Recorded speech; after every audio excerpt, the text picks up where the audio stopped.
There are people in this country who wish to rule like Moi did. Unfortunately, they cannot rule like Moi because they don't have the constitution that Moi had.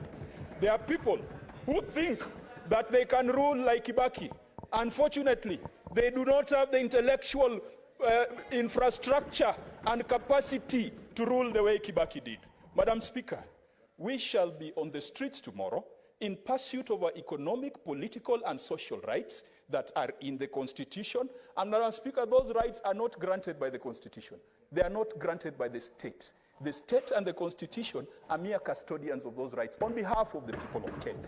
And so, when you see people out there with sufurias on their heads, and Madam Speaker, I've also not seen people walking around with wheelbarrows as a transformational economic model. So just allow us to walk with sufurias the way you also bamboozled the nation with wheelbarrows. And today, that wheelbarrow, Madam Speaker, is not moving because instead of greasing the wheelbarrow, they have poured sand on the wheels of that wheelbarrow. They have poured sand by making sure that petroleum is inaccessible, Madam Speaker.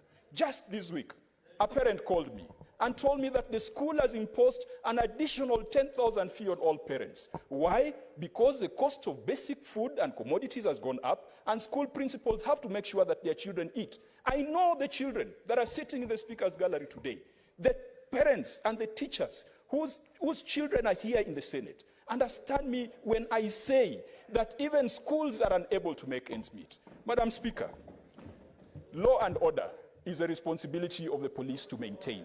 And that is a duty that has been granted to the police by the Constitution of Kenya. What our duty as the opposition and our duty as majority of Kenyans is... Let's hear